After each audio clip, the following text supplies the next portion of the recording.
Around the world, there are more than 700 organizations devoted to cancer research.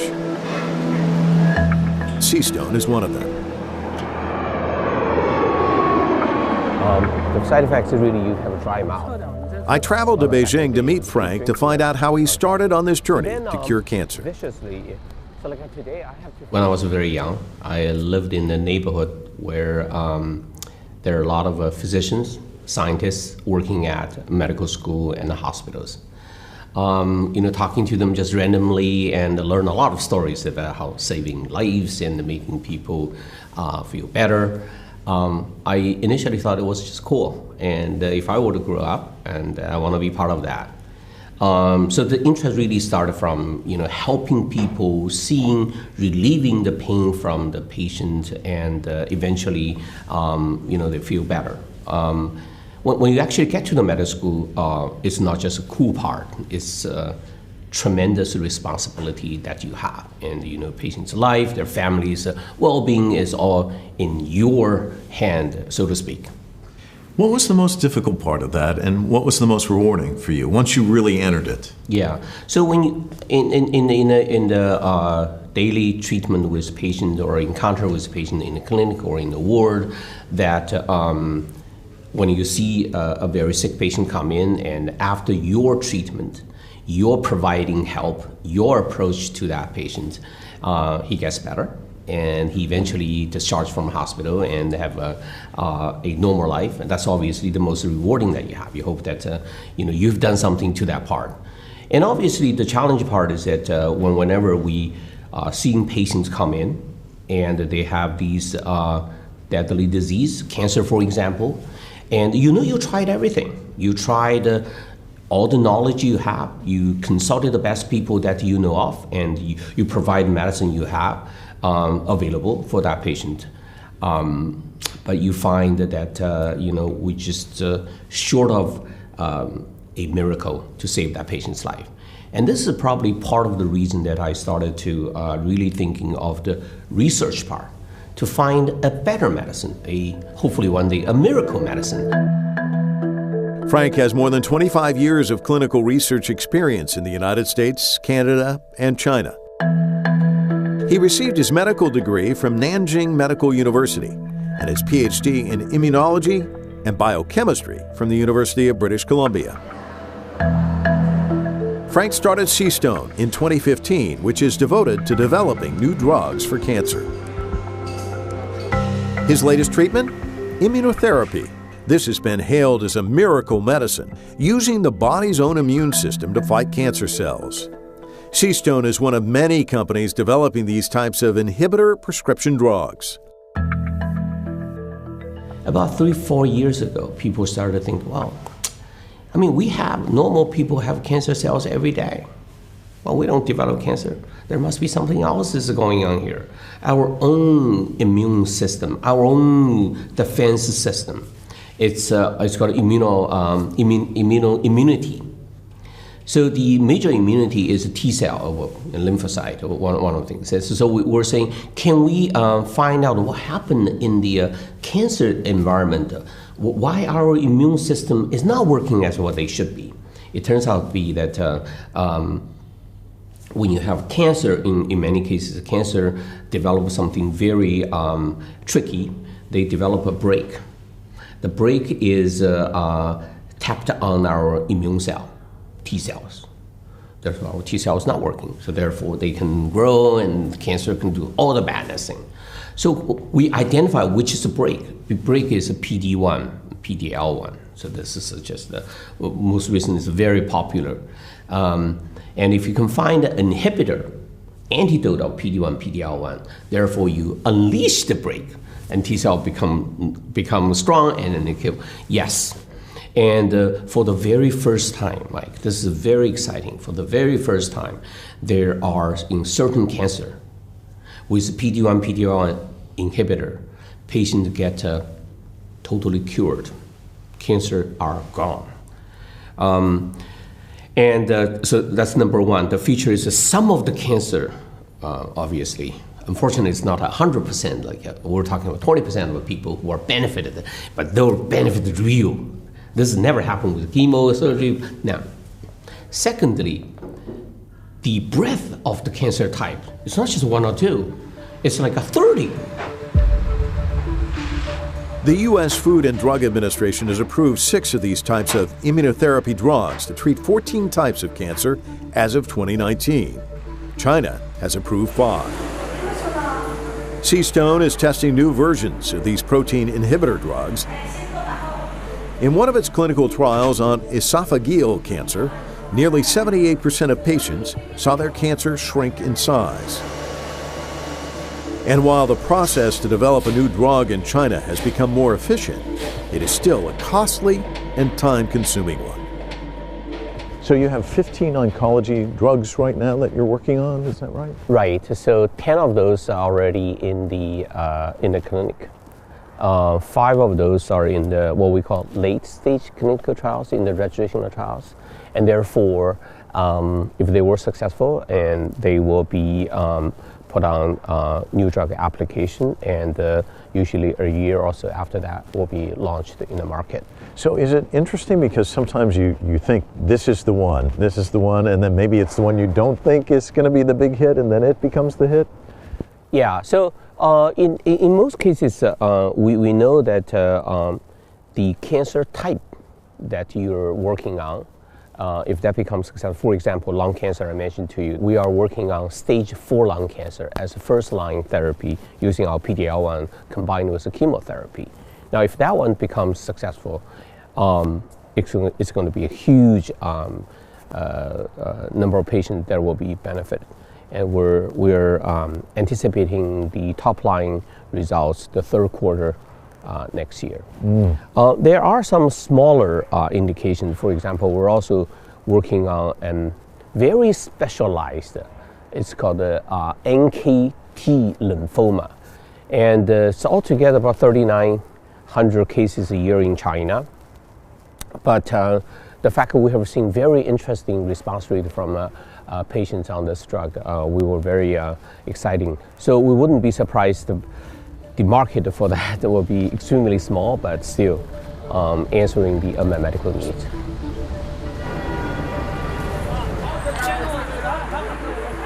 It's so interesting listening to you and the passion that you bring talking about this. If I'm watching this at home, though, and I've got one of these cancers, I want this now. The process is a lengthy one, though, isn't it? You see the promise, and yet before it can actually go to market and actually, where a number of people can benefit, you do have to go through the regulatory steps and all of that. It can take a time. Well, it is very true. So the innovative drug development, the industry, is first of all very lengthy. It turns 10 to 15 years to get an idea all the way to the drug development. Secondly, today it's already $2 billion for the overall process. And thirdly, probably 10,000 molecules start with, get one molecule onto the market. So it's a high risk, lengthy process, and very expensive. Usually the excitement is starting even before human. We can't be fooled, of course. People from research have said, oh my God, we developed this animal model, lung cancer, we have this fantastic drug, and we give an injection, second day, gone. Oh my God, this must be cured, this must be something. So there's that excitement. And then all the hospitals, all the investigators are very interested in working with that particular company. And usually the true excitement is on what we call phase 2. It's called the proof of concept. So you're going through the early phase, and then you dose patient at a level whereby you know that's the right level, and then you line up patients there. Let's just say, for example, a deadly disease, let's just say pancreatic cancer. With normal therapy, these patients already failed, all of them. And if you line 10 of them there, you give whatever, they should all die. Let's just say in a simple way. Now, if you give this new medicine and one of them stand up, there must be something happening. If 2 of them stand up, I would usually call, well, you got lottery, right? 3 of them stand up, you win a miracle, right? So the process in getting understanding of whether this is a drug or not in terms of proof of concept is not that difficult. But the challenging really is that when you go to the after that, you need to go to what we call a registrational trial, and you have a blind study in separation patient into two arms. One arm with a standard of care, the other arm is with your new medicine. So I think by the time, to your point, by the time people seeing in the proof of concept, oh gosh, we got a very exciting medicine, proof of concept, it works in a very difficult cancer, like a pancreatic cancer. Now we're in the clinical trials in the third last phase. You're still looking at a year and a half, or 2 years before you can get it. Of course, people now getting smarter, they wanted to join your clinical trials. But when you join clinical trials, obviously, with the understanding 50% of chance you're on the placebo, right? I mean, so that's the truth, right? But you also have the 50% to get to on the drug.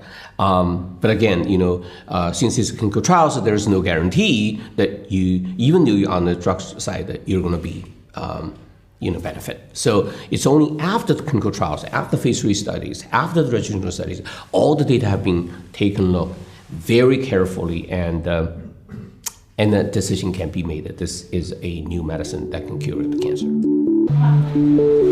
Globally, every year the number of clinical trials is increasing around 10 to 12%.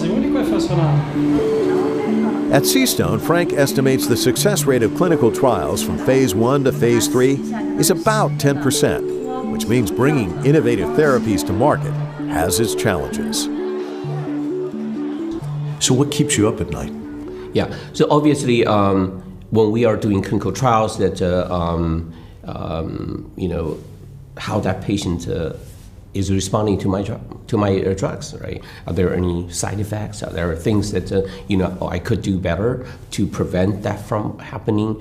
How is the hospital that we're engaging? Do they have the right facility, right people to helping the clinical trial? More on the clinical trial side, and obviously as a CEO of a biotech. That headache is a little bit different from the wake up in the night. So in China, when we do the biotech industry today, I think one of the things that we're continue to worry about is the talent.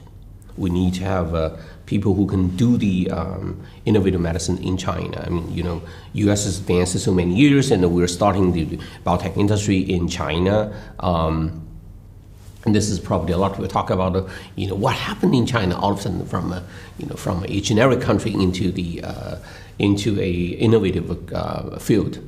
Secondly, is the data quality, because relatively new, and you need to have the people who understand how to do the clinical trials. So therefore, the data comes in, you believe it. This is actually a real data. The third thing that we're trying to headaches or nightmare or whatever, is that there's so many in Suzhou Baobei, which is about an hour from Shanghai. There are about 400 new biotech startup just overnight. So how do you differentiate yourself from one another? PD-1, PD-L1, you probably heard. In China, there are close to 50 of those. So where do you do with each other in terms of differentiation? Do you need that many, and how you differentiate? So that's the third thing, so differentiation. Last but not least is there has to be a way to incentivize innovation. I just mentioned to you, the whole innovation takes $2 billion. If that's the case, you can't pay them at the generic price, right? You have to have a way of recovering R&D, and therefore people want to do the more. In the entire different industry overlook, for pharmaceutical industry, we're looking at a healthy 15 to 20% of your income to the whole company's revenue to devoted into the R&D. Let's using an analogy of car, 5%, airplane, 5 to 7%. So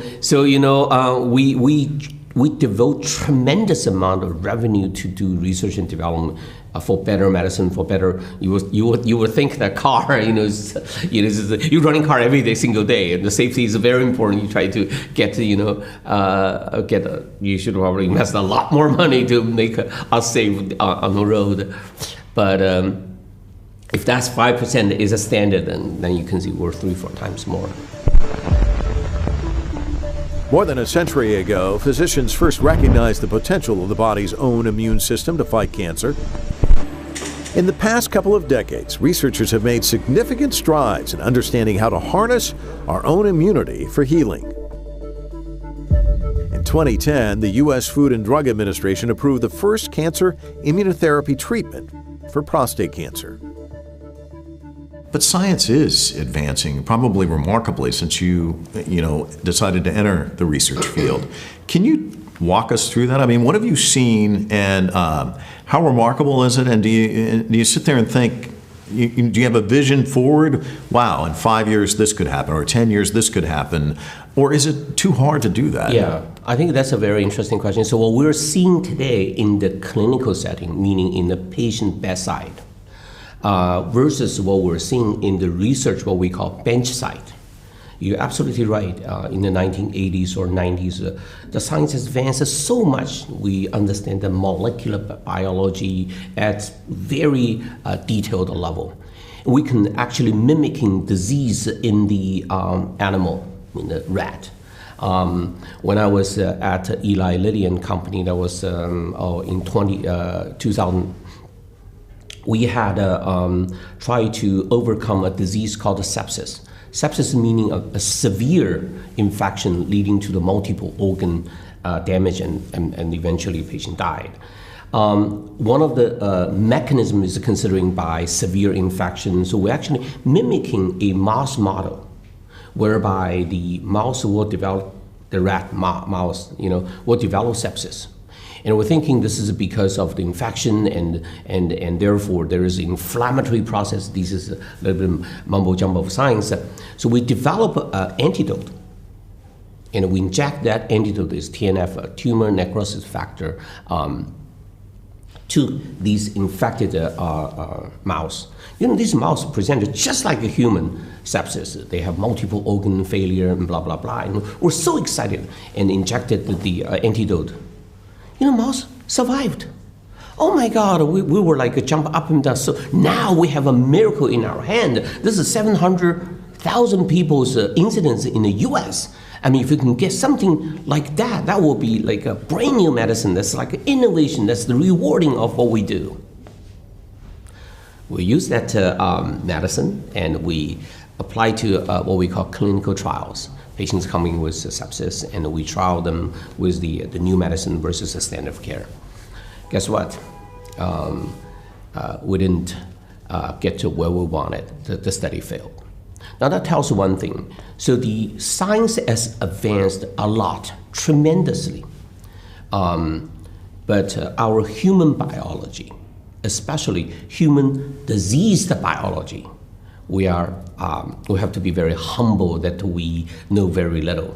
They're very complicated. That's why today, if you were to say overcome cancer, cancer is such complicated things. This is detrimental disease. Probably is not one company, one university, one academia. I really think this is a collective wisdom, an ecosystem.